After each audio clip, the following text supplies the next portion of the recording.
étonnante, mais j'en dirai pas plus. Et puis, elle va nous parler des missions qu'elle mène, en particulier aujourd'hui dans les camps de réfugiés, en Irak, au Liban, au Soudan et d'autres pays certainement. Et je me souviens d'une phrase qui avait été prononcée par Edouard lors d'un interview à KTO et qui disait « Ces lieux s'occupent du corps des réfugiés, mais pas de l'âme. » Et c'est là que tu interviens. Merci, merci. Je te laisse la parole.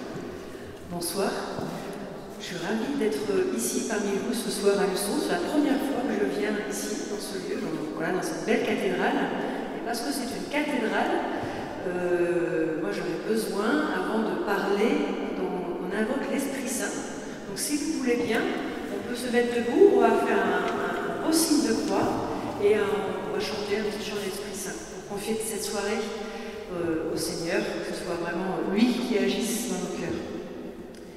Au nom du Père, du Fils et du Saint-Esprit. Amen.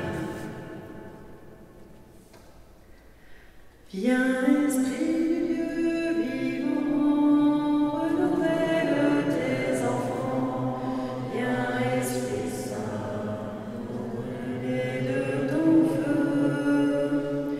Dans nos cœurs répand tes dons, se relève, inspire un chant. Viens, Esprit Saint, viens transformer nos vies. Esprit de lumière,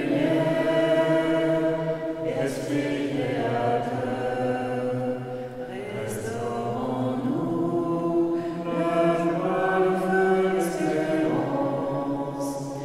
Raffermis nos âmes, ranime nos cœurs, pour témoigner de ton amour immense. Oui, Esprit Saint, merci parce que tu viens faire toutes choses nouvelles. Merci aussi pour cet évangile de ce jour, quand Jésus nous dit que là où deux ou trois sont réunis en mon nom, je suis là au milieu d'eux. Merci Seigneur de te faire présent maintenant, d'ouvrir nos cœurs, de nous laisser toucher par ta grâce, et voilà, que nous puissions recevoir toutes les merveilles voilà, que tu veux nous donner à chacun, chacune, toi qui es vivant, toi qui es présent maintenant ici avec nous. Merci Seigneur pour le don de la foi, pour le don de la vie, et aide-nous à grandir ce soir en amitié fraternelle pour nous tirer les uns vers les autres ensemble vers à ta suite. Toi, pauvre et crucifié, qui est venu nous libérer de tout péché. Merci Seigneur. Amen.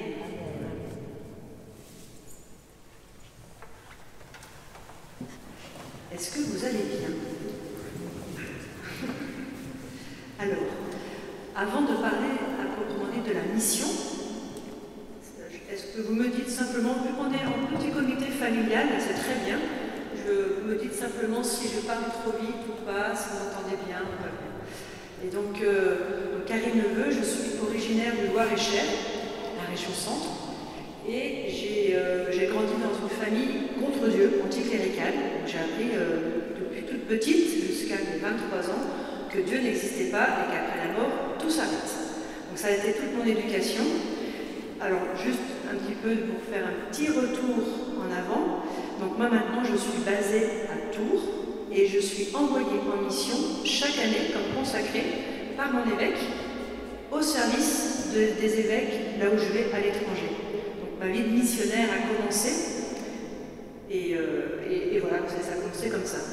Un petit retour en arrière, comment on fait pour devenir missionnaire alors qu'on vit dans une famille anticléricale?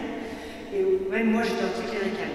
Et donc pour le coup, voilà, pour moi, il y avait deux possibilités.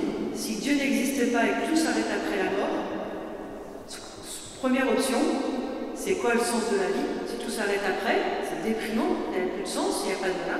Donc dépression, déprimant, tristesse, etc. Soit, deuxième choix, la vie est tellement courte, il faut en profiter à fond. J'ai pas mis beaucoup de temps pour choisir l'option 2. À vos souhaits. Et voilà, en disant que voilà, si tout s'arrête après la mort, il faut en profiter été à fond. Et donc, ça veut dire quoi? Beaucoup de sport extrême, en tout cas pour ma part, beaucoup de fêtes. Forcément, quand on touche à la fête, au concert de rock, et on touche aussi à la drogue, à l'alcool et à voilà, tout ce que le monde en fait nous offre. Et une espèce de boulimie de la vie. Les sports extrêmes étaient toujours plus extrêmes, des voyages de plus en plus loin, pas mal de voyages, et tout ça, voilà. J'avais plusieurs bandes d'amis où je m'éclatais, voilà, etc. Et puis je prenais tout ce que le monde pouvait me donner, de manière voilà, complètement charnelle et du corps, on va dire. Je ne savais pas que j'avais une âme. Et puis, je fais des études dans l'agronomie. Et ensuite, j'ai voulu me spécialiser dans l'agronomie tropicale. Et je me suis dit, avant ma spécialisation tropicale à Paris, j'aimerais acquérir une expérience. Donc là, on est avant les années 2000. À cette époque-là, il n'y avait pas encore de téléphone portable, pas d'Internet. Donc j'ai acheté un annuaire de toutes les associations humanitaires répertoriées en France. Et j'ai écrit 80 lettres à la main pour demander de partir en mission humanitaire. Et sans le savoir, les 4 associations qui m'ont dit « ça peut être possible » ont été les 4 associations catholiques de France. Et moi, je n'ai pas vu que c'était des sigles. SCD, DCC, Fidesco, CEFOD. Je n'ai pas du tout fait attention. Et donc, je me suis inscrite aux formations obligatoires qu'ils proposaient pour pouvoir partir. J'arrive à au premier temps de formation, organisé par Fidesco, donc qui est rattaché à la communauté de l'Emmanuel, donc assez marqué. Et là, hallucination, première chose que les jeunes avec les autres font, c'est lever les mains, chanter des chants bizarres comme on a chanté avant, devant des images bizarres, comme on peut voir dans cette belle cathédrale. Et là, je me suis dit, oulala, où suis-je? C'est quoi? C'est fou, c'est une secte, je ne comprenais rien. Ce qui est intéressant, c'est quand on se convertit au catholicisme, et qu'on sort de rien, en fait, on apprend beaucoup de nouveaux mots de vocabulaire. Et moi, on me disait, tu viens de quel diocèse? Et quand on n'est pas né dedans, eh bien, c'est quoi un diocèse? Tu connais la communauté? Oula, c'est bizarre comme question. Donc, plein de trucs, donc électrochoc. Je vais voir le responsable de la formation, qui me dit, en fait, il me laisse libre. Et cette liberté, en fait, m'a attirée en disant, tiens, c'est intéressant. Et puis, pour toute façon, j'étais inscrite pour tout le week-end, autant rester, et puis voilà. Et puis, un peu provoquer les autres jeunes, parce que quand même, je ne pouvais pas les laisser dans l'erreur. Il fallait bien leur dire la vérité, la mienne, que Dieu n'existait pas. Donc, j'y allais un peu par provocation. Pour la petite histoire, je vais passer, je ne vais pas regarder l'heure à partir jusqu'à 9h30, c'est ça? Un petit peu.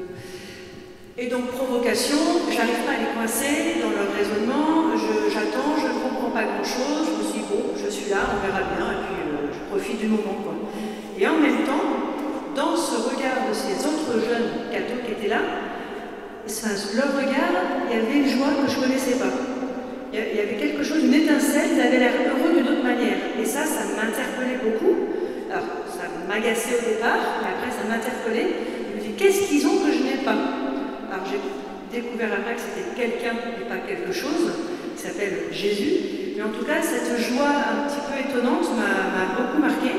Et je me suis dit, bon, voilà, pour chercher, pour provoquer, et provoquer encore plus, etc. Je rentre chez moi. À l'époque, je travaillais entre deux à Chambord, au château de Chambord, à cheval, en Amazone pour les touristes. C'est un monde de fête aussi, le monde, on va dire, festif comme ça. Et pour le coup, je tourne en rond, une espèce de boulimie de la vie, toujours plus de recherche, de soif, mais sans trop savoir pourquoi. Et je me suis dit, je vais aller voir des amis à Rome, en Italie, pour faire la fête. J'arrive dans cette grande ville de Rome. Au niveau culturel, c'est quand même assez intéressant, cette capitale. Donc je fais une liste des choses à voir, et dans la liste, je mets quand même le Vatican, le truc des cathos. Quand même. À l'époque, c'était pas Jean-Paul II. Et donc, je pensais y aller un dimanche. Et puis, samedi soir, 10h, 11h du soir, je vois sur la carte de la ville que j'étais juste à côté du Vatican. Je me dis, bon, j'y vais maintenant, comme ça, je pourrais cocher la case, c'est fait.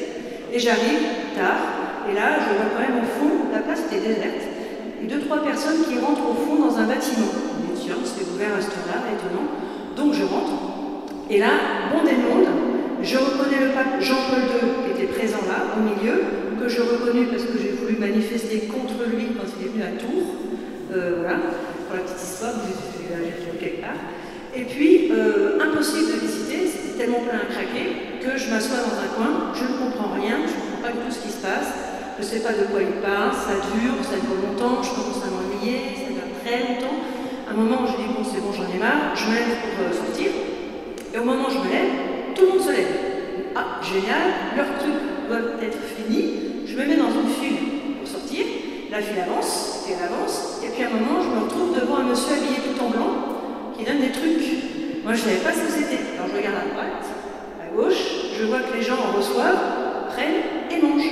Donc, pour ne pas choquer, je fais pareil, je prends, je mange, je dis sur mon merci, et hop, je pars de la basilique Saint-Pierre, comme ça, et je ne vois pas trop ce qui se passe. Je retourne deuxième temps de Fidesco de formation, provocation, avec les jeunes. Tiens, j'ai vu votre pape. Ah bon, ça, à Rome, en Italie, je leur explique, et je leur dis, j'ai mangé un truc blanc. Alors là, ils changent de tête. Et comment ça, tu as mangé un truc blanc? Donc je leur explique. Ils me disent, tu sais, tu as reçu le corps du Christ. Et alors, c'est-il le Christ? Voilà, le Christ. Alors il m'explique, catéchèse très accéléré. Jésus, la Trinité, le Père, le Fils, l'Esprit Saint. Je ne comprends pas grand-chose. Il me dit, mais c'était quand? Lui, c'était samedi soir, telle date. Il me dit, tu sais ce que c'était comme date? Non. C'était la nuit pascale. Alors moi, Pâques non plus, je ne savais pas ce que c'était les Pâques. À part la référence chocolat et vacances scolaires à l'époque, voilà, c'était la seule référence. Donc il m'explique le mystère pascal, le sang de la foi chrétienne, catholique, chrétienne. Et pour le coup, à partir de ce moment-là, je l'explique souvent après, j'ai réalisé qu'en fait, il y avait une espèce de soif, d'attraction, d'aller traîner dans les églises sans savoir trop pourquoi. Et c'est un feu qui a commencé à prendre dans mon cœur après cette communion sauvage, si j'ose dire, et une espèce de attiré, malgré moi, à passer des heures dans les églises comme des instants. Et incroyable, plus ça allait, plus le feu grandissait, jusqu'au moment où je continue la formation avec Fidesco, je vais aussi avec les autres associations. Et puis là, à Paris-Monial, dernier temps de formation. Encore une hallucination. Oulala, il y a plein de monde, il y a plein de cadeaux en fait. C'est la session d'été, donc je découvrais tout ça. Je ne savais même pas que Paris-Monial existait sur la carte. Voilà, et là-bas, devant le Saint-Sacrement, j'étais tout le temps partie à aller à la Grande Prairie, devant le Saint-Sacrement, sans comprendre tout le temps pourquoi, mais cette attraction continuait. Jusqu'au moment où je reçois dans mon cœur le désir de demander le baptême, et sans non plus vraiment comprendre, ça c'est vraiment du cœur. L'équipe Fidesco me dit, bah écoute, ok, on va voir et on va te faire témoigner. Témoigner devant quoi, devant qui, ça veut dire quoi? Ils m'ont dit, t'inquiète pas, on va prier pour toi, hop, et puis témoigner que tu veux recevoir le baptême. Et donc, j'y vais, 5000 jeunes, je dis, mais oulala, ça commence à être beaucoup, devant la grande tente. Et là, ils me disent, tu te mets à genoux, et il y avait une dizaine de personnes au-dessus de ma tête qui étaient en train de dire des choses, je ne comprenais pas du tout ce qui se passait. Donc, c'était une prière à l'effet de l'Esprit Saint, voilà, et au-dessus, et vraiment sur l'estrade, j'ai vraiment expérimenté que c'était plus moi qui parlais, et c'était quelqu'un d'autre. Donc là, j'ai découvert un petit peu, j'ai pris connaissance avec l'Esprit Saint, qui m'a fait témoigner. Et à la fin, quand j'ai dit que je voulais recevoir le baptême, en fait, tout le monde a applaudi, oh, c'est génial, hein. Il y a un prêtre qui est venu, qui m'a dit, tu fais partie de mon diocèse, viens me voir pour l'inscription, etc. Et moi, ça m'a fait l'effet inverse. C'est pas vrai, Dieu n'existe pas, coup de panique, c'est tous des menteurs, c'est tous des fous, j'avais envie de faire marche arrière. Ça m'a fait vraiment un espèce de... Et à ce moment-là, je vais là où je dois être, devant le Saint-Sacrement, et je me mets accroupie pour prier, il n'y avait pas grand monde, et dans mes jambes apparaît une petite carte avec un visage d'une religieuse, d'une jeune religieuse, et sous cette petite carte, il y avait une phrase qui était marquée, on n'a jamais trop de confiance dans le bon Dieu si puissant et si miséricordieux. Et ça m'a fait un boum dans mon cœur en disant, et confiance, Dieu existe, et vas-y, fonce en fait. Et donc ça m'a libérée, une espèce de pleurer, je rigolais en même temps, une espèce de libération intérieure comme jamais. Et là j'ai couru vers les autres jeunes de Fidesco. Je ne comprenais pas trop ce qui se passait en disant mais c'est qui cette photo, cette sœur, je veux la voir, je veux la rencontrer. Mais bah, ça m'a été un peu compliqué parce qu'en fait elle est décédée depuis plusieurs années. C'était le portrait de la petite Thérèse. Et en fait, depuis, on dit souvent c'est les saints qui nous choisissent. Et donc, depuis, on est des grands amis. Et finalement, je pars envoyer à Côte d'Ivoire, dans la ferme Sainte-Thérèse, avec Fidesco pour 2 ans. Là-bas, je me prépare au baptême. Et quand on a soif de découvrir qui est Jésus, en fait, on cherche partout. On va prendre partout. J'allais chez les bénédictines, j'avais une sœur apostolique d'Uruguay, j'avais la communauté d'Emmanuel. En fait, on va chercher. On a soif du bon Dieu, on a soif de découvrir qui était celui qui est en train de transformer ma vie. Et donc finalement, on arrive en 2000. En 2000, il y a un pèlerinage international, c'est une année jubilaire, comme cette année, en Terre Sainte, avec le pape Jean-Paul II à nouveau. On s'est un peu croisés quand même. Et puis là-bas, de Côte d'Ivoire, je me suis inscrite pour aller en pèlerinage avec un groupe d'Ivoiriens. Mais la difficulté, c'est qu'en arrivant en Terre Sainte, il a fallu que moi j'arrivais d'un côté, de Côte d'Ivoire, avec un groupe, une dizaine de prêtres et un évêque. Il fallait retrouver un prêtre qui lui arrivait d'Italie avec son groupe, qui devait me donner le baptême, et ma marraine qui elle arrivait de France avec son groupe. On était toujours sans portable et sans internet. La Providence a fait, c'était incroyable, a tout organisé.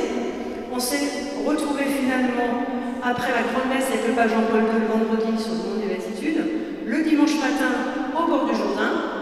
Et là, le père Paolo, 2 mètres de haut, 120 kg, en italien, des mains comme ça. Il m'a dit, tu vas te mettre à genoux dans les eaux du Jourdain et je vais te plonger par 3 fois. Il a fait au nom du Père, au nom du Fils, au nom du Saint-Esprit, 3 fois. Et les 2 premières fois, je me souviens de sortir toute seule de l'eau. Et la 3e fois, j'ai un trou de mémoire, un trou noir, je ne me souviens pas. Et là, j'ai vraiment senti que c'était le prêtre qui m'arrachait des eaux. Et vraiment une touche de douceur, d'amour, de tendresse, de paix, de légèreté, enfin aimer jusqu'aux entrailles. Et à ce moment-là, j'ai découvert que j'avais un Père dans le ciel qui m'aimait. J'ai découvert à ce moment-là que j'avais une âme. Et comme si j'étais enfin complète entièrement. Comme si avant j'étais amputée d'une partie de mon être. C'était assez impressionnant physiquement. Et donc là, j'ai décidé de tout donner. Et la vie commence finalement avec ce baptême. Donc, ensuite, en rentrant en Côte d'Ivoire, j'ai continué mon temps de mission. Et ensuite, je suis rentrée en France et je me suis dit, bon, c'était sympa le projet de l'agronomie tropicale, mais il faut changer. L'important, c'est celui des âmes. Ça m'a quitté beaucoup. Donc, j'ai changé de parcours. J'ai fait un master dans la coordination humanitaire, dans la solidarité internationale, en sécurité alimentaire. Et à partir de ce moment-là, j'ai commencé à aller travailler avec des associations humanitaires suite à des catastrophes naturelles ou conflits armés. Et pendant ces années de mission, jeune baptisé, quand on est tout jeune baptisé, on va annoncer le bon Dieu, l'amour du bon Dieu à tout le monde. On ne peut pas garder ce trésor pour soi, même jusqu'à aujourd'hui d'ailleurs. Mais c'est vrai qu'il y a un feu qui est là, qu'il faut vraiment donner, qu'il faut partager. Et je me suis dit, c'est fou, dans ces missions-là, on apporte beaucoup de choses pour le corps, on parle surtout pas du Seigneur. On est aconfessionnel, apolitique, à tout ce qu'on veut, mais on ne donne pas du tout de dimension spirituelle à ces gens qui ont tout perdu. Alors que sur le terrain, j'entendais beaucoup, tu sais, on a tout perdu, que ce soit une catastrophe, c'était le tsunami en Indonésie par exemple, ou en Irak avec le Daesh, et beaucoup de réfugiés me disent on a tout perdu, ce qui nous reste pour tenir debout, c'est notre foi. Et on donne tout sauf ça. Alors je me dis, ça va pas. On dit qu'on travaille avec une approche intégrale. Dans le monde de l'humanitaire, c'est du jargon humanitaire.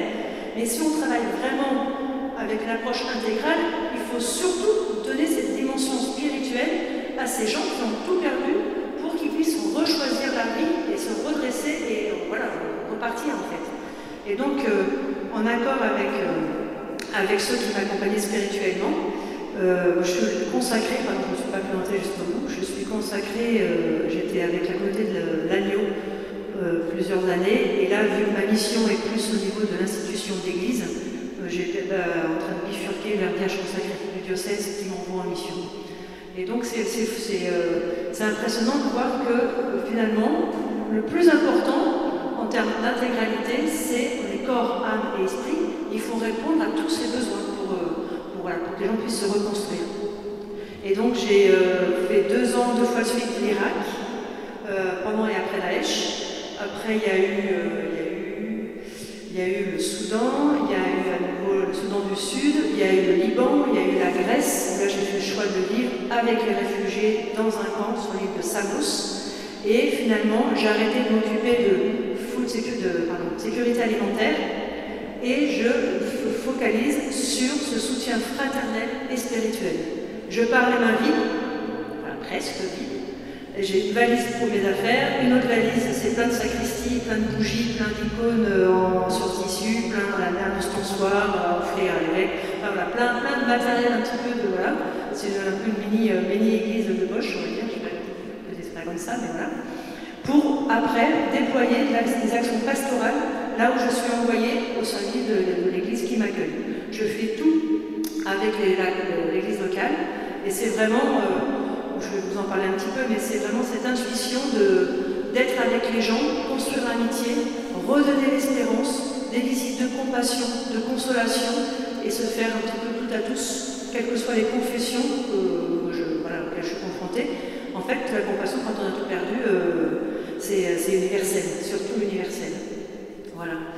Alors, avant de parler des actions de la mission, entre guillemets, je voulais vous montrer un petit peu à quoi ressemble, pourquoi on doit partir de chez soi, pourquoi on devient un déplacé ou réfugié. Il y a bien évidemment toutes les catastrophes naturelles qu'on connaît, les tsunamis, les tremblements de terre, c'est un tremblement de terre, les inondations. Là, c'est là que j'étais il y a 2 mois. C'est le nord du Soudan du Sud, voilà, où le Nil a inondé l'équivalent de 2 régions de France et l'eau n'est jamais redescendue. Donc toutes les Nations Unies sont en train de construire des digues comme ça partout, autour des villages qui sont devenus des îles. Et il y a un camp de réfugiés là où j'étais, 140 000 personnes dans le camp. C'est entouré d'eau. Donc on monte la terre de plus en plus pour pas que l'eau rentre dans le camp. Voilà. Inondation, là c'est la guerre. C'était ce qui restait d'une église à Karakosh, qu'on appelle de Ninive en Irak, suite à l'offensive contre Daesh.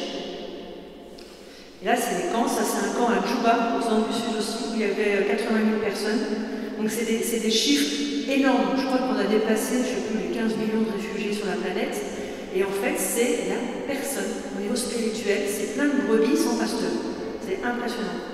Et vu qu'on je vais suite à des catastrophes aussi naturelles ou conflits armés, le mécanisme qui se passe, c'est qu'en fait, il y a l'état d'urgence. Donc même s'il y a une église sur place, elle est aussi dans cette victime, déjà de cette catastrophe, et donc elle va s'occuper des choses. Elle va mettre un petit peu de côté forcément les actions pastorales et elle va aider ses prochains. Et donc l'idée, c'est vraiment qu'en situation d'urgence, c'est la survie. Les gens ont vraiment besoin d'avoir à manger, de potable, tout ce qu'on veut, etc. Mais en situation de post-urgence, c'est un petit peu mon constat, c'est là où les gens vont réaliser leur situation. Ah ok, on a maintenant des distributions alimentaires pour nos enfants, on a une tente ou quelque chose, et là, ils vont réaliser qu'ils ont tout perdu. Et c'est la descente aux enfers. Et moi, j'essaie d'arriver à ce moment-là, justement, pour voilà, leur dire, allez, c'est pas fini, on peut y croire, c'est encore possible. Donc voilà à quoi ressemblent forcément tous ces camps. Il n'y a pas d'eau, il n'y a pas d'électricité, la seule eau, c'est des puits. Parfois, ils sont secs, parfois, il y a encore un peu d'eau, ça dépend. Donc c'est des conditions terribles. On est sur du sale, sur des poubelles, il n'y a pas de système d'évacuation d'eau. Les toilettes, je ne parle même pas de l'état des toilettes. Et là, c'était un camp en Grèce, sur l'île de Samos. Et là, j'habitais pas très loin de cette place. Là, c'était le camp, je vous ai parlé tout à l'heure, de 140 000 personnes à côté de Bentiu.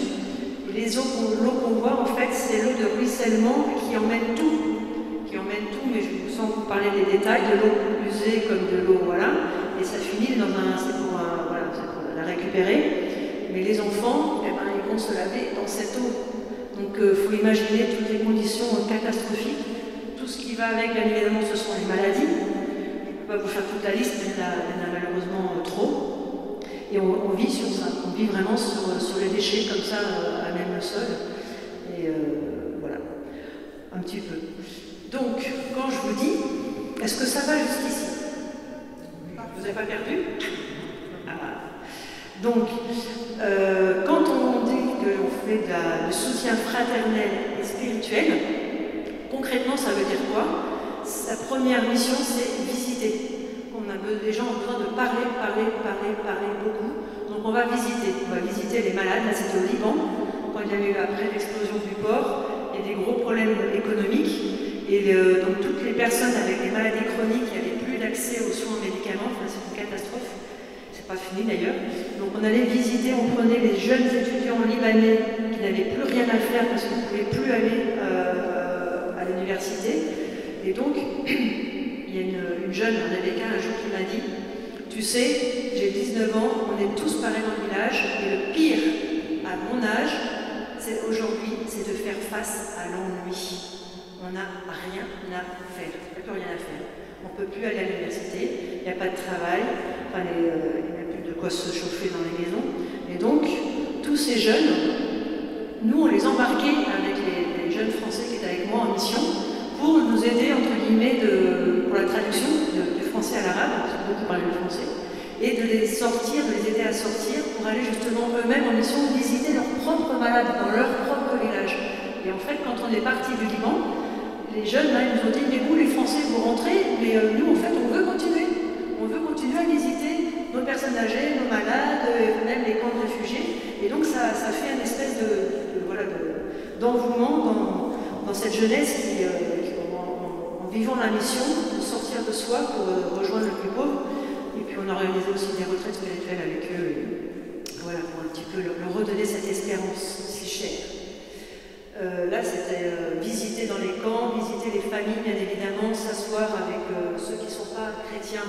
Eh bien, on va boire le thé. Alors, il faut bien calculer, parce que quand on est invité à boire beaucoup de thé et qu'on ne peut pas aller aux toilettes, eh ben, il faut être avec 40 degrés.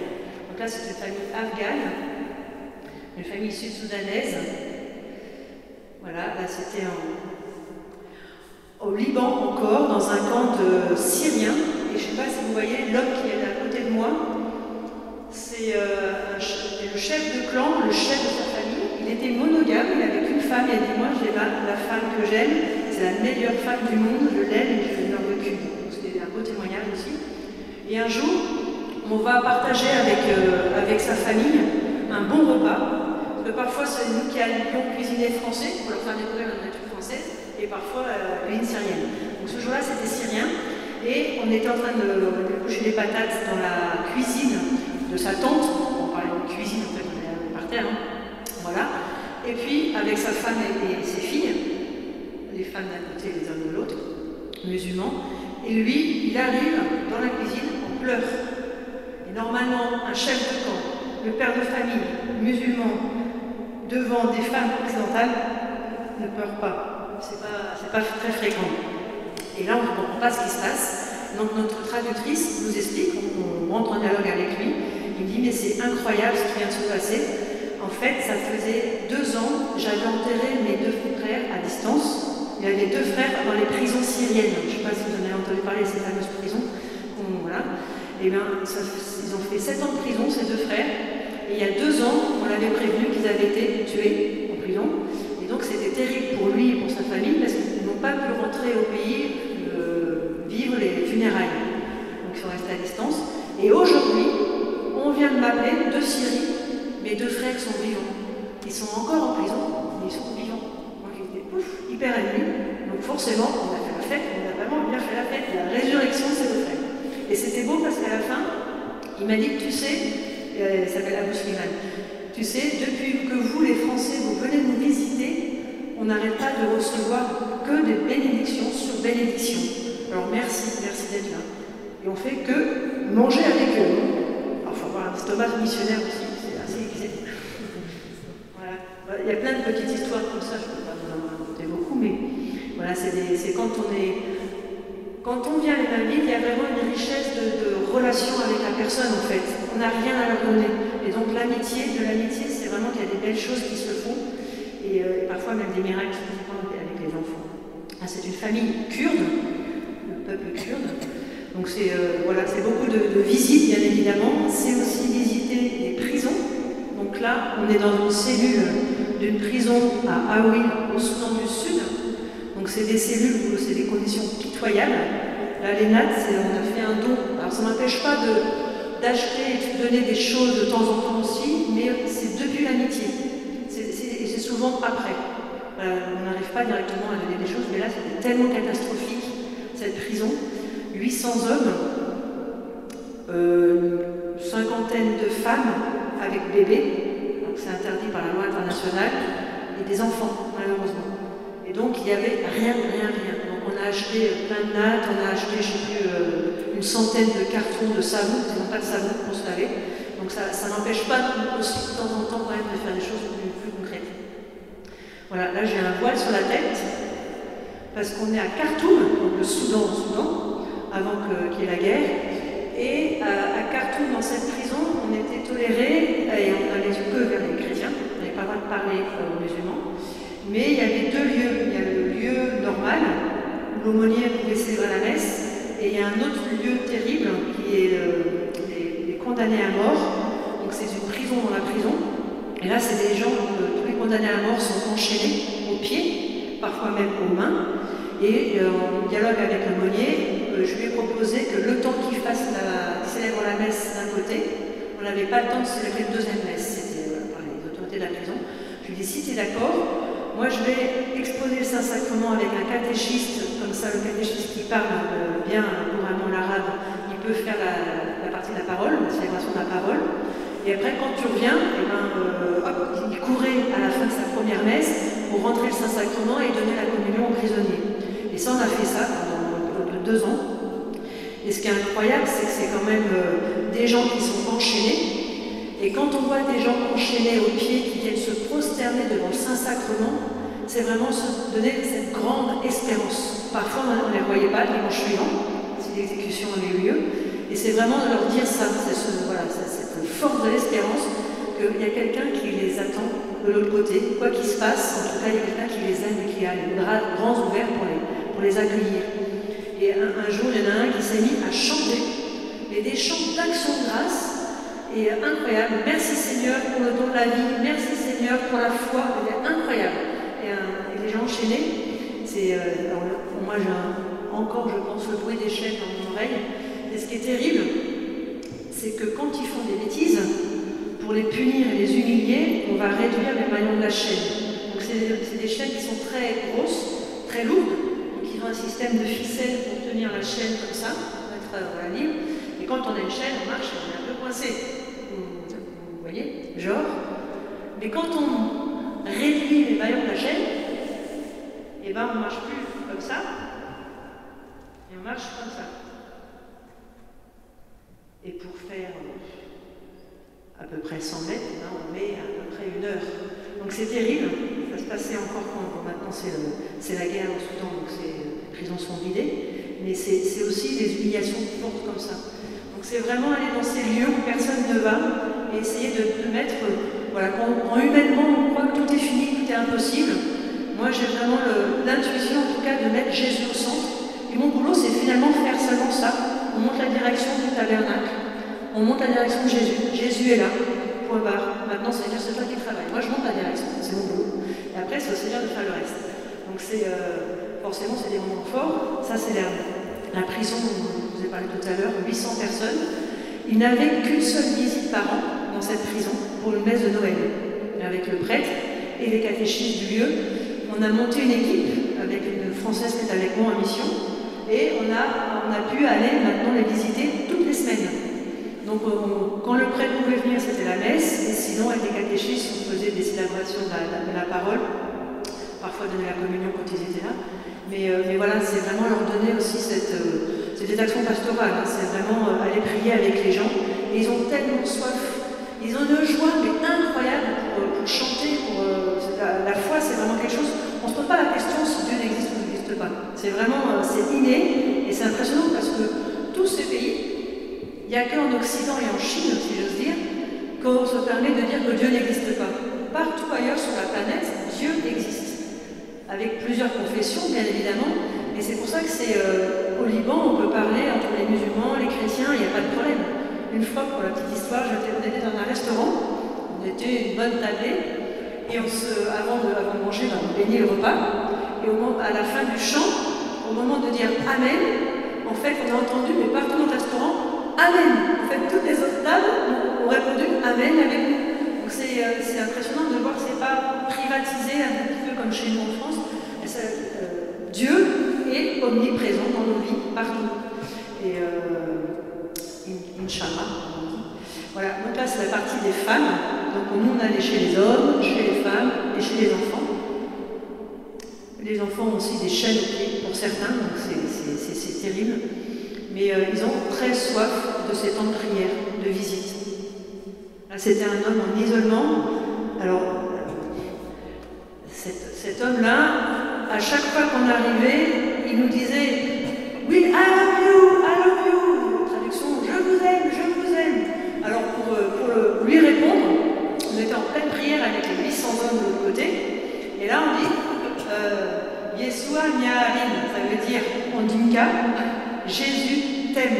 Et donc 800 personnes, les Soudanais c'est des grands gaillards, grands costauds avec le grand voix comme ça, 800 hommes en train de dire Dieu t'aime en réponse à cet homme, mais c'était incroyable. Et après il a demandé la bénédiction, parce que souvent à la fin de la temps de prière, on leur donne un petit signe, on signe une petite croix sur le front avec de l'eau de Lourdes ou l'huile de Notre-Dame de l'eau, voilà, pour leur donner la bénédiction. Et cet homme a réclamé, on a demandé l'autorisation de s'approcher parce qu'on ne pouvait pas.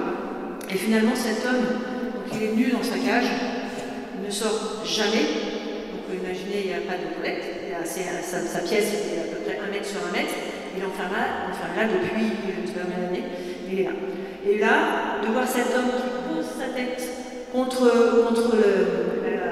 la grille, qui comme un enfant reçoit la bénédiction, mais après a un visage est transfiguré, mais vraiment magnifique, et qui vraiment, c'est pas grand chose, un tout petit geste, mais qui peut changer une vie, et qui après, on pouvait y aller toutes les semaines pour lui donner la bénédiction. J'espère qu'il continue à aller jusqu'à lui, mais voilà donc on crée un petit peu ce qu'on peut faire, ce que je fais en mission, avec parfois des jeunes qui viennent aussi m'accompagner. Ça dépend aussi du pays de destination. Là, ce sont aussi les visites avec les enfants de la rue. Donc le matin, nous, on avait la messe à 6 h tous les matins. Donc avant la messe, ils en mettaient encore dans leur sac, là, comme ça.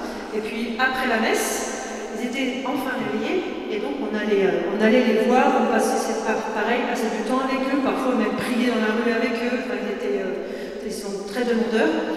Mais toujours pareil, les mains vides, surtout avec eux c'est mieux, parce que ça nous a valu quelques courses-poursuites. Une fois ils m'ont même volé mes lunettes, mais on a couru, on les a récupérées.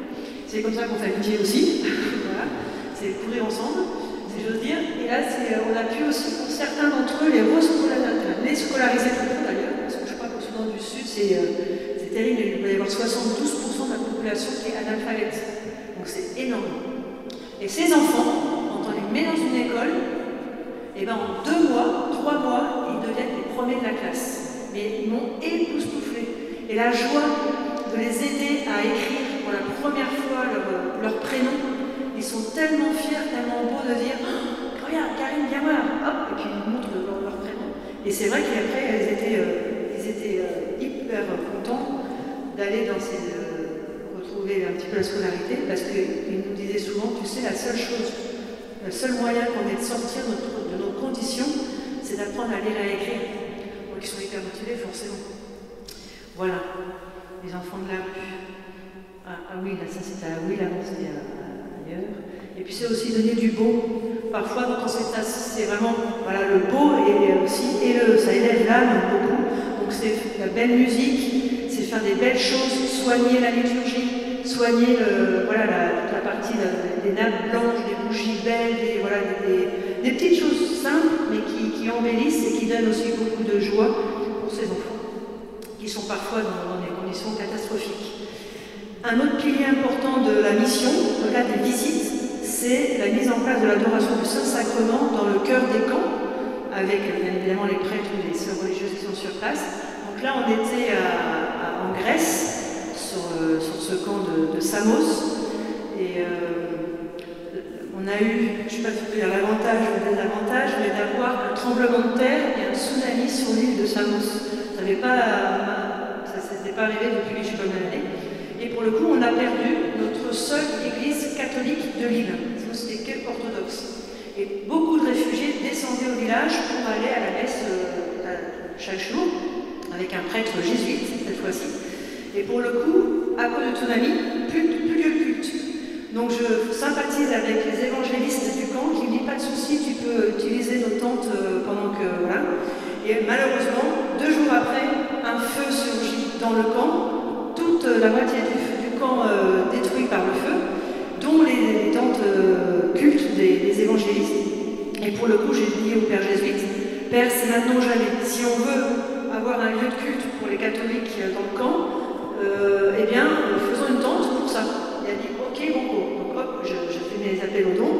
On a l'argent pour acheter du bois, du plastique et de ce qu'il faut pour faire une tente. C'est bien, c'est pas la cathédrale, c'est un lieu. Et puis le père venait tous les jours, pour le coup, célébrer la messe. Tous les jours, célébrer la messe dans le camp. Et après la messe, tous les jours, on exposait Saint-Sacrement 1 heure. Et c'est impressionnant. Dans ces lieux de ténèbres, mettre la lumière. C'est vraiment la vie qui jaillit. Là, c'était pareil, l'adoration à Béchouet, au Liban, on avait la Mecca.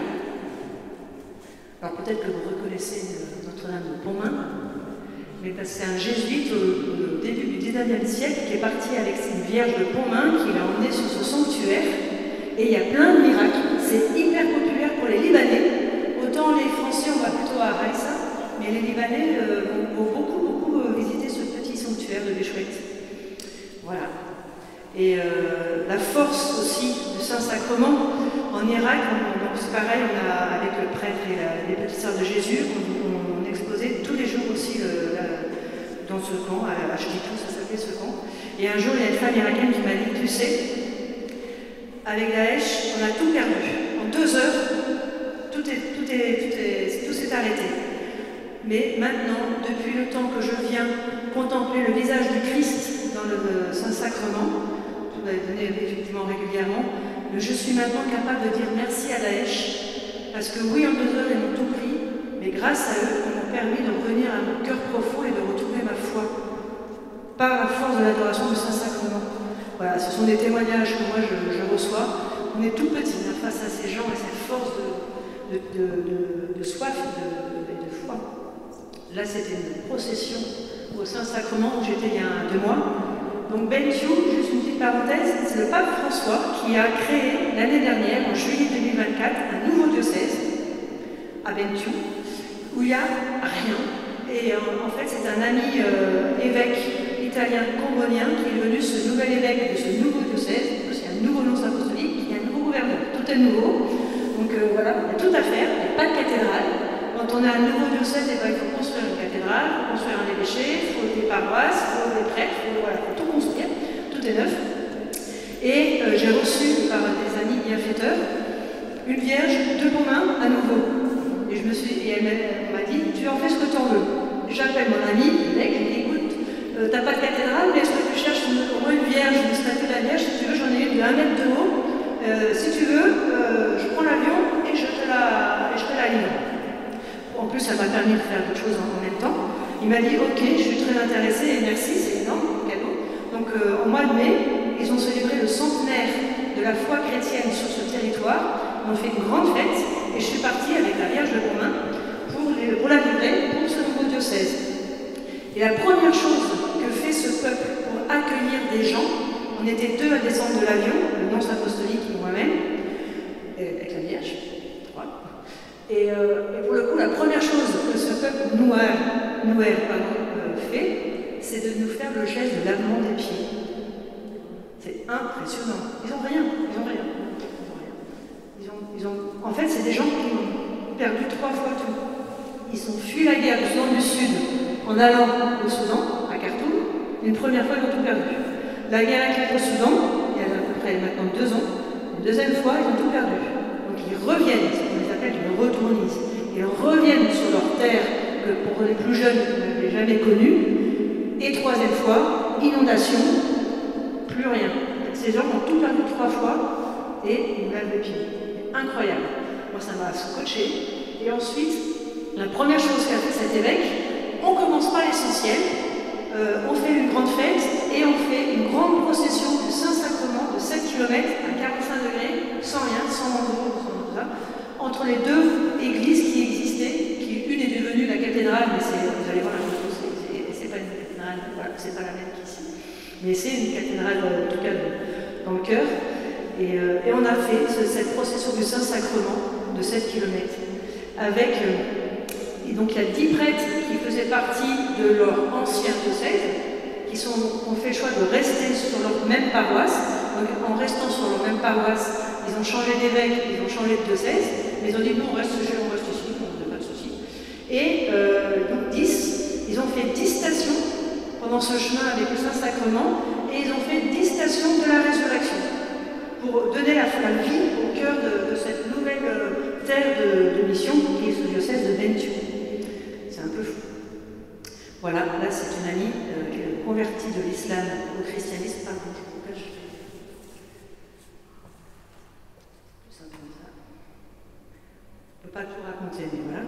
Et un dernier pôle de la mission très important pour moi, ce sont les oratoires. Donc, je monte des groupes de prière avec les enfants, donc les enfants traumatisés. Parfois ça va vite, hein. En Soudan du Sud on fait une activité. Normalement je dis souvent à ceux que je forme en France, que je fais aussi une mission côté France, que cet oratoire pour les enfants, c'est l'idéal, c'est plutôt à peu près 20 enfants. Donc là vous voyez que au Soudan du Sud c'est un peu difficile de gérer les effectifs, mais c'est un moment pour moi important de donner aux enfants la possibilité de faire une rencontre avec Jésus vivant dans leur cœur. Alors c'est pas de la catéchèse, mais c'est de compléter la catéchèse. Et c'est finalement ce que j'ai pas reçu petite, de donner ce trésor en fait aux enfants, de faire une rencontre. Jésus est vivant, il vient nous rencontrer, il vient nous parler. Donc il y a 3 temps, il y a un temps un peu plus ce que j'appelle la prière du cœur, un peu plus charismatique. On va te faire découvrir la beauté du silence aux enfants, parce que le premier commandement, avant même tu aimeras le Seigneur ton Dieu de tout ton cœur, de toute ton âme, de tout ton esprit, et ton prochain comme toi-même. Mais avant, il y a Shema Israël. Écoute Israël. Le premier commandement, c'est écouter. Donc c'est important pour écouter, je l'explique, c'est de garder le silence. Donc c'est important de demander de parler au bon Dieu, mais aussi d'apprendre à l'écouter. Et donc il y a un peu un temps comme ça. Et donc je leur demande de fermer les yeux, il y a une petite posture, et voilà, pour les aider à rentrer en relation avec Jésus dans leur cœur, c'est vraiment ça. Et un jour, quand je leur demande de temps en temps, est-ce qu'il y a quelqu'un qui a écouté quelque chose, quelqu'un qui a entendu quelque chose, qui a vu, voilà. L'idée, c'est pas de chercher le sensible, mais les enfants, en fait, ce sont des éponges. Ils ont une liberté, ils ont l'audace de la prière, et ils sont pas forcément toujours obéissants, mais ils sont très fidèles. Et un jour, il y a une petite fille qui m'a dit, moi, à un moment, je ne savais pas comment faire, avec les yeux fermés. J'ai demandé à Jésus de venir pour m'expliquer comment apprendre à prier. Jésus est arrivé, il s'est assis à ma gauche, elle décrivait tout, il s'est assis à ma gauche, il m'a expliqué, et après j'ai fait comme il m'a dit, et c'était beau. Et là, la petite fille a un visage illuminé, il dit, c'est la foi des enfants. Et il y en a un autre qui m'a dit, Jésus est venu sur le tapis, parce qu'il y a toujours un tapis au milieu, qui représente la tente du rendez-vous de Moïse, le Saint des Saints.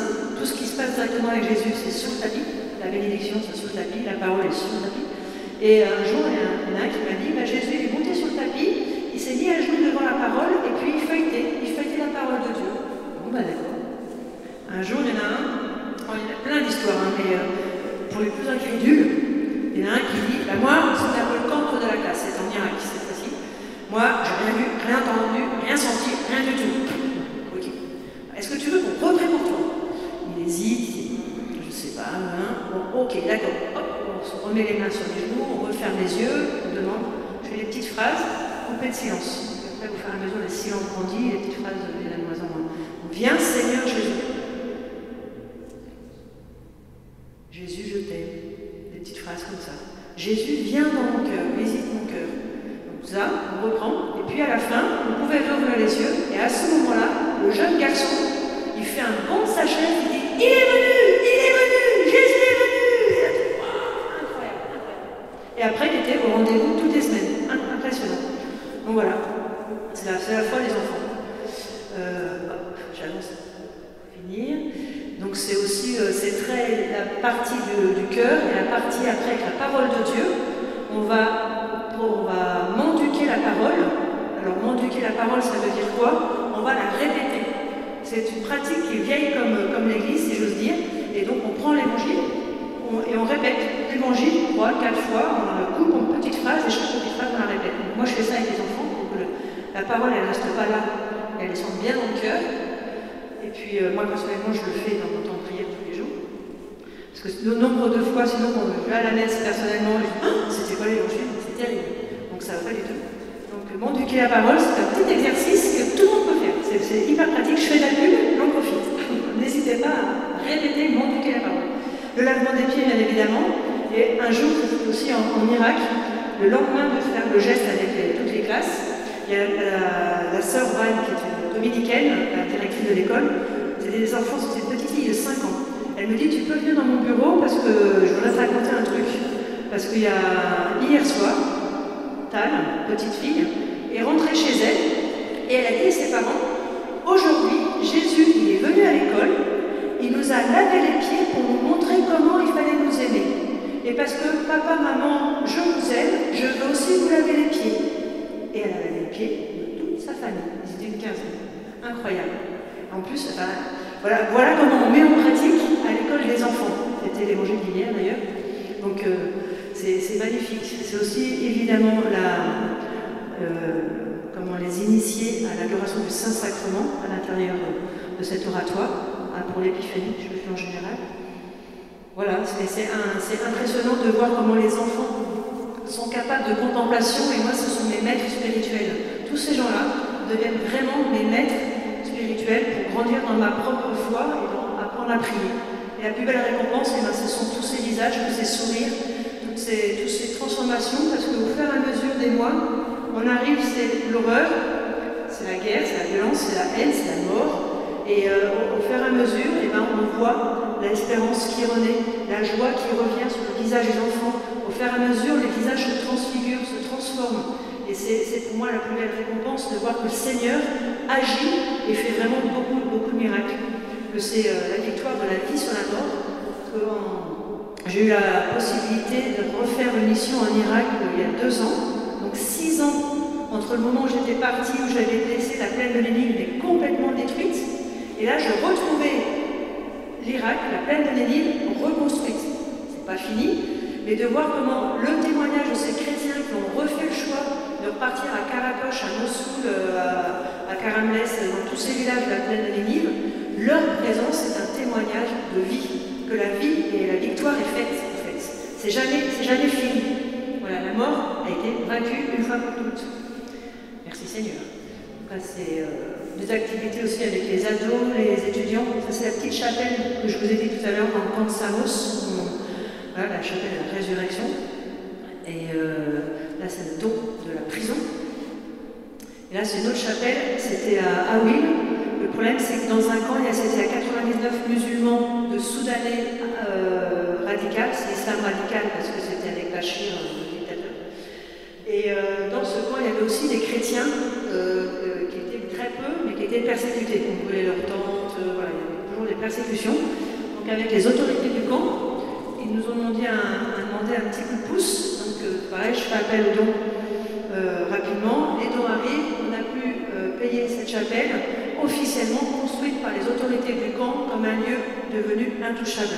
Comme ça, les chrétiens ont maintenant leur place, ils peuvent prier sans risquer d'être persécutés. Voilà, des petites choses matérielles aussi. Là, on a aussi aidé la communauté musulmane, ce qui est normal aussi pour le ramadan. Là, c'est Moussa, c'est une belle histoire. Si je vais finir peut-être avec ça, vous demander un petit exercice après, je vais vous faire travailler aussi. Moussa, avec son frère, 2e année d'infirmier dans l'université de Niala, au Soudan, réfugié au Soudan du Sud. Et lui, il s'est dit, écoute, tu sais, on s'est donné 1 an avec mon frère pour récolter plein d'argent. Donc il vendait ses falafels comme ça, c'est comme ça qu'on l'a connu, parce qu'il nous a offert des falafels. Il dit, on se donne 1 an pour mettre plein d'argent de côté pour reprendre nos études. Ils étaient très motivés. Ils ont essayé, ils ont récupéré leur dossier à leur université qui était détruite. Et ils ont essayé à Kampala, ça n'a pas marché. Ils ont essayé au Kenya, ça n'a pas marché. Et un jour, il vient me voir, il me dit, tu sais, on est en train de penser de prendre la route de la Libye. Et quand les gens nous disent ça, quand c'est la Libye, ça veut dire qu'ils viennent jusqu'à l'Europe. Et j'ai dit, écoute Moussa, donne-moi une semaine, attends, parce que j'aimerais pas te voir finir sous un pont à Austerlitz à Paris dans des conditions pitoyables. Donc donne-moi une semaine. Je prends mes contacts, j'appelle un ami qui avait un Cambodgien, un Espagnol, qui avait fait l'université de Khartoum, une grosse université, complètement détruite aujourd'hui, et lui s'est rebasé à Port-Soudal et il va chercher tous ses étudiants et il leur permet de reprendre leurs études là où ils en étaient en vision. Donc il fait que ça là en ce moment. Et je lui dis, écoute, j'ai 2 étudiants qui n'étaient pas de ton université, mais ils sont très motivés, ils veulent vraiment reprendre aussi leurs études. Il dit, ok, tu me les envoies, t'envoies leur dossier. Et par contre, c'est difficile parce que pour être infirmier, en fin de 2e année, il y a une practice, comme on dit, en présence. On ne peut pas le faire en visio parce que c'est. Voilà. Il dit s'ils sont d'accord de rentrer dans leur pays en guerre, tu me les envoies et puis je les accueille. Quoi. Donc pareil, hop, j'ai reçu les dons nécessaires, on leur a acheté 2 billets d'avion. Et là, en décembre dernier, ils m'envoient les photos de leur diplôme de 2e année qui est faite, la 2e année qui a été accomplie positivement. On a pu leur financer la 3e année pour finir leur cursus, et là ils sont en plein dedans. Ils sont tellement beaux dans leur blouse verte, on voit les petites photos. Alors c'est des petites choses concrètes, c'est des solutions alternatives face à cette problématique des migrants qui en France ont été perdus, paumés, et voilà, c'est terrible. Et c'est très politisé, voilà. Mais quand on peut faire des choses autrement, on essaie aussi. Et ça c'est un bel exemple de réussite, ça avec nous sommes. Donc là, c'est la Vierge Marie qui est partie, qui est arrivée à Bentiu. Voilà. Et avant la conclusion, je voulais vous demander un petit exercice. Je vais simplement vous montrer des photos et vous inviter à regarder, ça ne dure pas longtemps, hein, ça dure 2 minutes. Vous laissez porter par les visages que vous allez voir, juste comme ça, une espèce de contemplation de tous ces visages que j'ai croisés sur ma route de missionnaire. Je vais mettre un petit fond musical, je ne sais pas si ça va s'entendre, mais c'est pas grave, c'est un hymne agatiste à la Vierge Marie, chanté en arabe.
En termes de conclusion,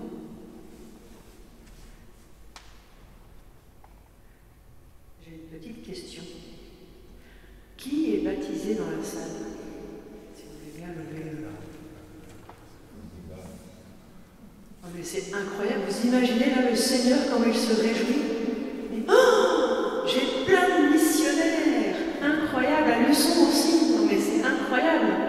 Et qu'est-ce que je peux vous dire d'autre que... Là, je en parlais tout à l'heure avec François.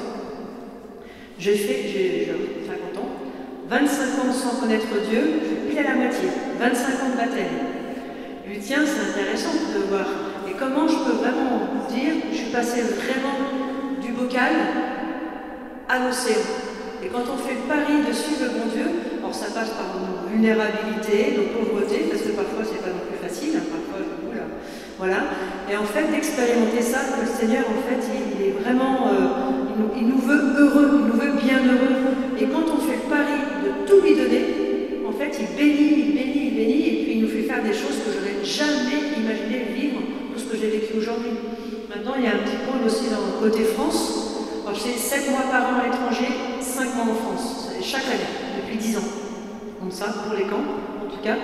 Et côté France, on me demande souvent, bien sûr, de témoignages, parce que aussi pour moi, parce que je vis de la Providence, donc ça me permet de récolter l'argent pour la mission suivante. Mais c'est aussi sensibiliser les enfants dans les écoles. J'aime beaucoup témoigner dans les écoles, parce que c'est aussi un lieu où on peut vraiment sensibiliser et évangéliser. C'est aussi, ça m'arrive aussi qu'on m'appelle pour former pour l'oratoire. Donc l'oratoire est en train de se mettre en place. À droite, à gauche, ça a été Le Mans, Besançon, La Touraine, effectivement, le Vaucluse. Donc c'est aussi transmettre cet outil pour ceux ou celles qui le désirent, ou une partie. Il y a un livre, voilà, à la fin. Mais c'est vraiment comment la mission, c'est pas, pour moi, je dis souvent, notre chemin sur la planète, c'est la sainteté. Et la mission, ça fait partie du chemin de sainteté et c'est pas une option. Moi, j'ai vraiment appris ça. Et si on n'est pas saint, si chacun de nous ne devenons pas saints, ça manque au royaume de Dieu. C'est un saint, un père de l'Église qui, je ne sais plus qui avait dit cette phrase, ça m'avait marqué. Ça veut dire qu'on a une responsabilité en tant que baptisés de vivre et de rayonner de la mission. Alors pas forcément d'aller hyper loin, mais là où on est. Aujourd'hui, demain, comment moi, je peux aussi faire un petit acte dans cette audace missionnaire, là où le Seigneur m'a mis. Et c'est ici et aujourd'hui, c'est pas demain et après-demain ou là-bas. Moi, aujourd'hui. C'est une question que je vous pose. Comment chacun de nous, voilà, on peut mettre en action cette audace missionnaire à Luçon ou autour de Luçon. Un petit truc, hyper concret. Moi, j'ai commencé tout petit, et puis à chaque fois, voilà, le Seigneur nous emmène. Un grand merci pour votre écoute. Je crois qu'il y a un temps de questions-réponses. Et soyons saints. Voilà.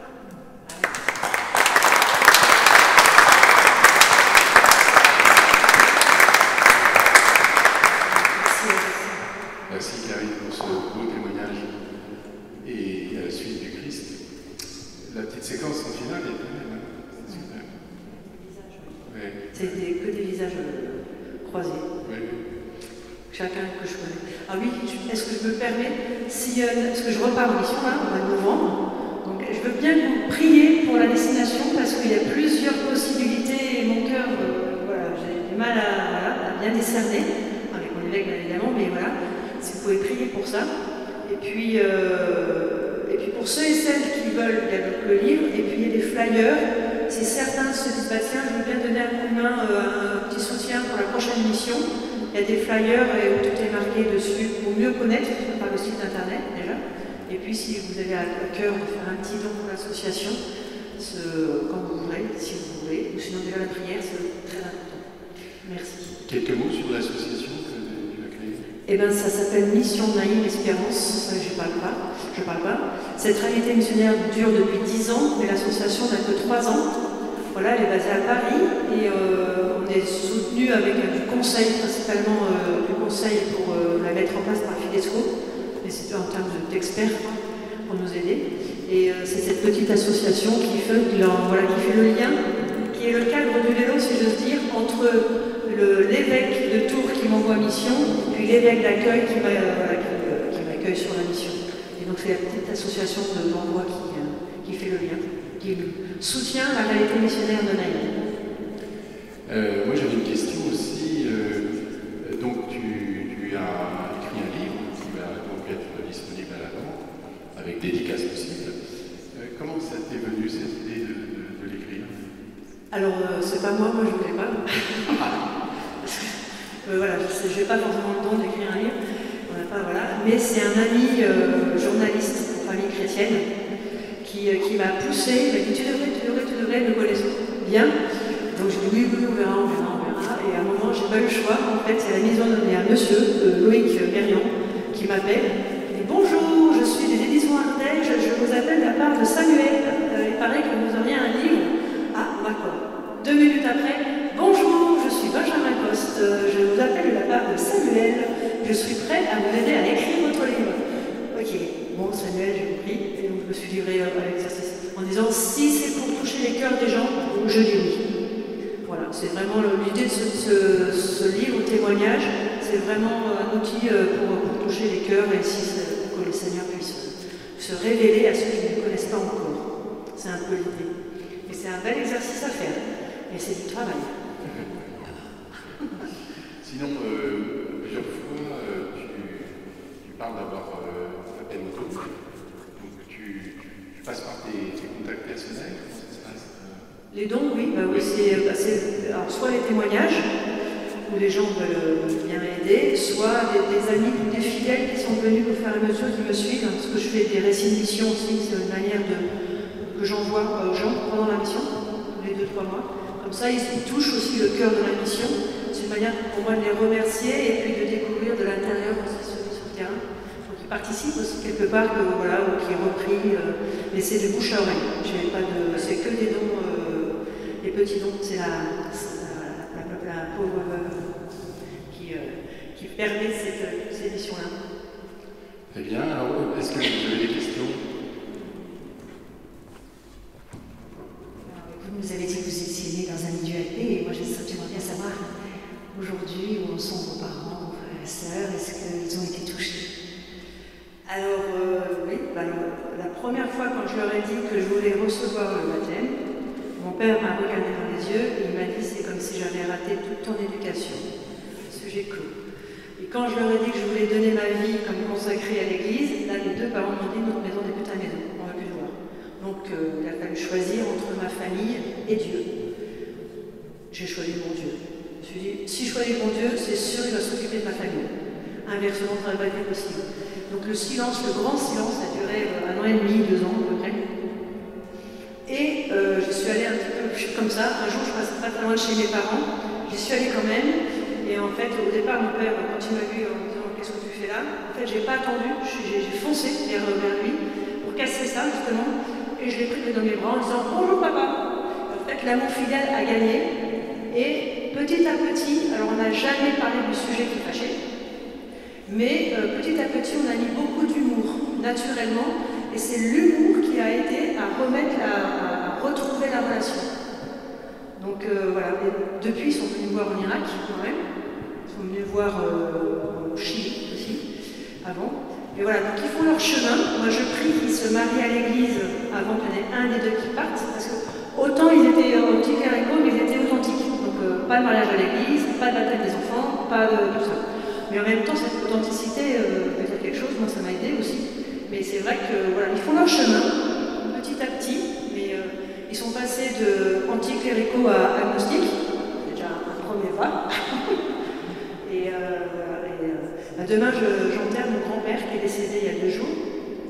Donc ça va être une mission aussi, souvent les enterrements, dans ma famille, c'est souvent aussi un moment de mission. Donc demain matin, on verra.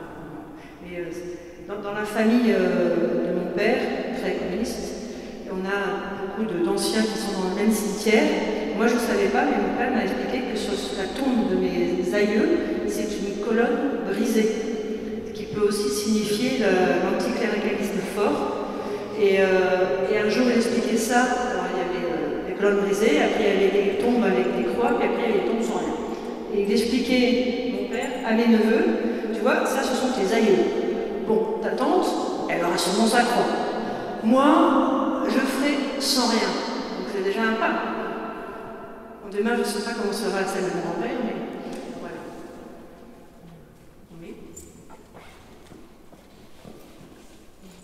avez dit que vous êtes parti avec plusieurs associations humanitaires.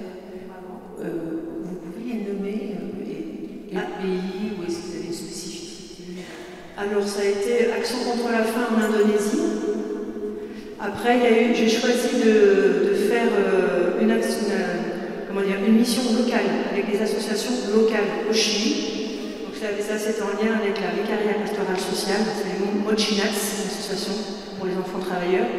Voilà, mais après il n'y a pas eu plus que ça parce que finalement j'ai vite décidé d'arrêter la food sécurité, la sécurité alimentaire pour ça. Mais surtout Action contre la faim.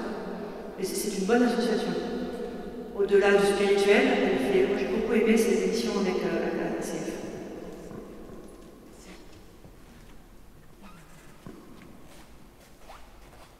Une question?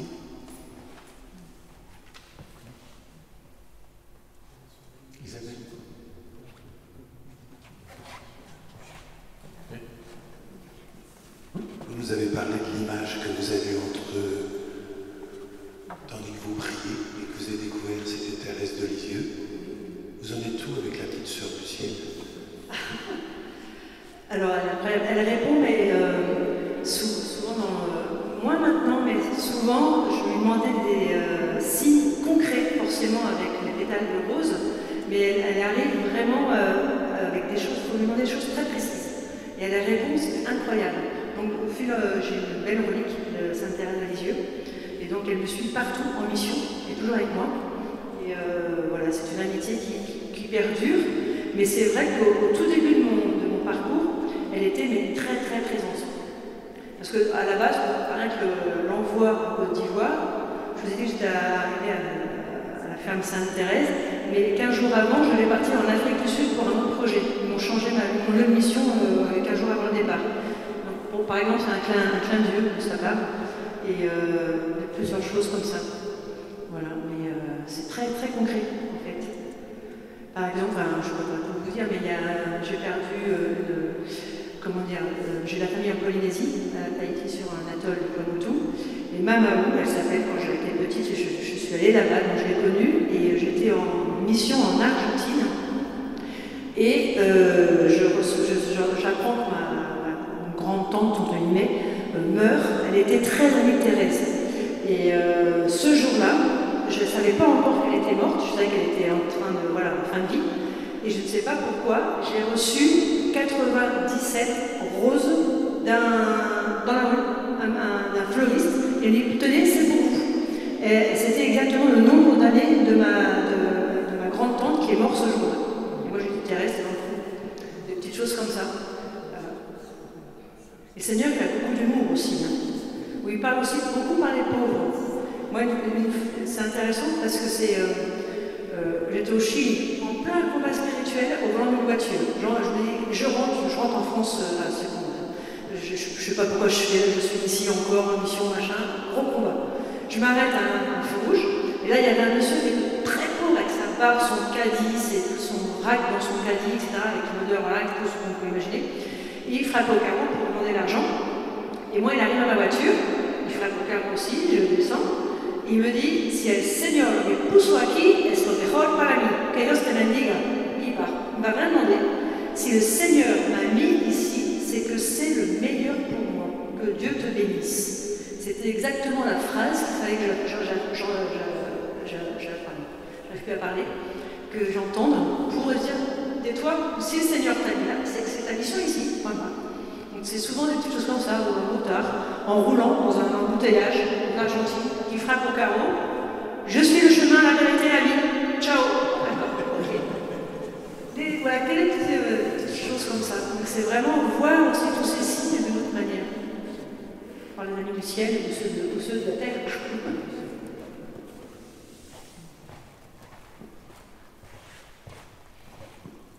Bonjour, merci pour votre témoignage. Merci Seigneur pour l'accomplissement de votre mission. Une question, je voulais savoir si vous avez toujours été en mission à l'étranger ou vous avez fait des missions en France et quels conseils vous avez à donner pour des missionnaires? Conseils pratiques ou est-ce qu'il faut faire partie d'une association? Est-ce qu'il faut se laisser guider, bien prier? Alors en France, je sens une motivation.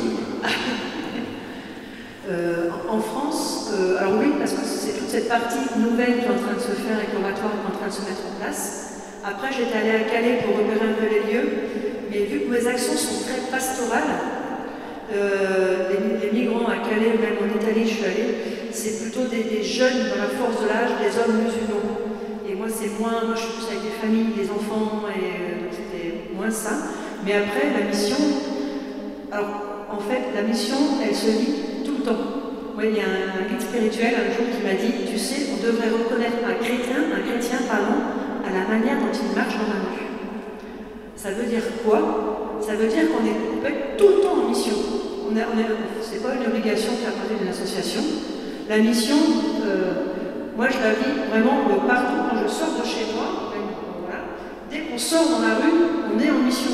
C'est aussi se rendre disponible autour de nous. D'ailleurs, si je me gronde avec ceux qui m'entourent, si je me mets en colère, si je suis un comportement qui n'est pas chrétien entre guillemets avec les gens qui sont ici, ça ne sert à rien d'aller dans une association et encore moins d'aller au loin pour, voilà, ce serait l'hypocrisie. Un petit exemple, une fois on était en trio avec les sœurs de l'agneau pour aller manger notre pain, parce que c'est leur mission. On s'était engueulés les trois pour savoir dans quelle direction aller. C'est bête, plus de communion. Pas de communion entre nous, pas de mission. On n'a rien reçu. Jusqu'au moment où on s'est dit, bon, ça commence à bien faire, on s'assoit, on se demande pardon, on a fait 3 portes, on a tout ce qu'il fallait. C'est incroyable.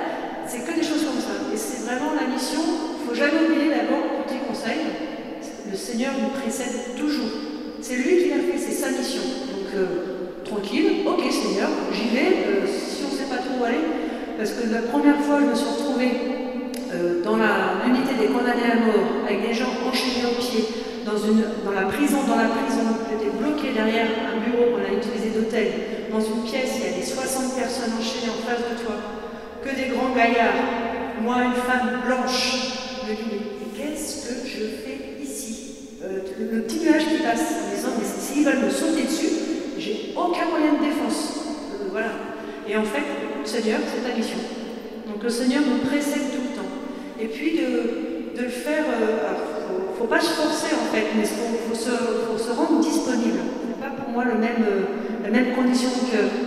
C'est aussi, par exemple, quand on va à la messe, si on peut y aller à pied, et ben on part un quart d'heure avant que d'habitude et on se laisse disponible. Seigneur, si je dois rencontrer quelqu'un, envoie-le-moi, envoie-la-moi, je sais pas forcément un pauvre, hein, n'importe qui. Je pars un quart d'heure pour donner ce quart d'heure ouvert à la mission. Et rien que ça, vous n'allez pas vous ennuyer. Et vous allez être très, très surpris. C'est des petites choses comme ça. Quand on va, moi je me la crois toujours à l'extérieur. Quand je vais dans le métro, je sors toujours mon rosaire. Voilà. Après, il y a des gens, une fois dans le train, la dame d'à côté, ça s'est fini parce qu'elle a raconté tout ce qu'elle avait besoin de déposer, et puis on a prié ensemble, elle ne savait pas prier, elle m'a dit s'il vous plaît, priez, voilà, la mission. Le Blablacar, génial pour la mission. Moi je fais beaucoup de Blablacar pour la mission, je me mets toujours derrière, et je prie, pareil, je prie en silence, évidemment, je prie mon chapelet en silence derrière, et j'ai maintenant Marie, c'est à toi. Tu m'ouvres une faille, moi j'y vais. Mais il faut que je reconnaisse le moment où c'est maintenant. Et à chaque fois, il y a un truc qui se passe. Il y a des missions fortes, très fortes, jusqu'à donner des noms de prêtres à la fin en sortant de la voiture. Bon, voilà, la mission elle est partout, si on s'y rend disponible en fait. Voilà, des personnes, là je commence à aller bien en Touraine, là où je suis en Touraine, et bien je vais avec les paroissiennes plutôt âgées de la paroisse rurale où je suis, je leur dis, tu ne connaîtrais pas quelqu'un qui a besoin d'être visité tout seul? Et hop, avant-hier j'étais chez monsieur Roger, qui n'a pas de visite, qui ne peut plus aller à la messe. Voilà, une mission possible en France, concrète, hyper concrète. Aller visiter des personnes isolées, par exemple. Si c'est plus les enfants, et voilà. Après, c'est aussi prier, lui demander, Seigneur, comment veux-tu que je puisse servir ton royaume? Donne-moi cette mission. Et en général, la mission, on ne la fabrique pas soi, on la reçoit. Vraiment faire ce geste. Je ne vais pas construire, faire mon projet, sinon c'est Karine ne veut plus que le bon Dieu, et c'est plus la mission. C'est un beau projet, ça peut être un très beau projet humain, mais c'est plus la mission. Et donc c'est faire ce mouvement inverse. J'ouvre les mains, je reçois la mission, et souvent on la reconnaît. Et c'est pas quelque chose qu'on va... Voilà, on la reconnaît. Ah, je sais que c'est là. C'est incroyable. Et c'est souvent le seul truc que je n'avais pas pensé. En plus. Donc c'est prier, le demander au bon Dieu, demander, vous recevrez, et puis vous lancer petite chose après petite chose, et puis après, si Seigneur veut plus, il le dira. Il faut avoir confiance. Et puis voilà, il est toujours là qui nous précède, ça c'est aussi important. L'Esprit Saint. Et puis pardon, je suis là. Juste aussi un dernier conseil, que je n'ai pas parlé, bien évidemment, une vie de foi et de prière. Moi j'ai 45 minutes avec la parole de Dieu tous les jours, mon éducation de l'Évangile, je l'ai vendue 7 fois par jour. Voilà, c'est ma nourriture principale, et avec les textes de Père de l'Église, etc. Mais c'est aussi l'adoration, donc j'ai la grâce et la chance d'avoir l'autorisation d'avoir le Saint-Sacrement chez moi dans un oratoire. Donc c'est adoration tous les jours, messe tous les jours. Voilà, c'est le chapelet en marchant. Mais c'est aussi ça, la mission, c'est, je dirais, c'est l'épiphanie, c'est ce qui vient manifester mon cœur à cœur avec le bon Dieu. Je me remplis du bon Dieu et ce qui en déborde, ça va être la mission. En fait, si on veut vraiment être missionnaire, il faut prendre du temps avec le bon Dieu. Il faut d'abord se mettre à genoux devant le Saint-Sacrement, et puis lui, après, il nous envoie. Moi, c'est comme ça que je le vois. Merci. Je pense qu'il n'y a plus de questions. Bon. Alors, pour conclure, vous allez vous poser une petite prière, mais avant, je vous précise que les 2 prochaines conférences, ce seront les dernières du mois d'août. On va avoir, alors je vais laisser parler Elisabeth qui va gérer l'affaire. On va avoir Elisabeth Montfort qui va bien nous parler de l'impératrice Zita, puisqu'elle est membre du conseil pour la béatification de Zita, femme de Charles Ier, qui lui a été béatifié. Et elle va donc parler du destin de Zita, et puis on pourra lui poser des questions par rapport à la procédure en cours de sa béatification, où ça en est. Et donc ils se réunissent tous les ans, je crois, à Solesmes. Et on aura aussi la présence, mais ça n'était pas prévu au départ, enfin il sera là, de Berbère Bellotta, qui fait partie de ce conseil pour la béatification de Zita, et qui vient du Portugal pour se poser une semaine. Il en profite, puisqu'elle est bien Elisabeth aussi. Voilà. Donc c'est mercredi prochain. Et puis pour finir, il y aura aussi le dernier mercredi, c'est le frère Benjamin, bien connu des adolescents, sur les réseaux sociaux, qui sera présent et qui va nous parler notamment que l'espoir est une force et notamment un remède contre la dépression. Voilà. Donc je repasse la main à Karine. Je vous propose qu'on chante un Je vous salue Marie. Et Père, après, si vous voulez bien nous donner la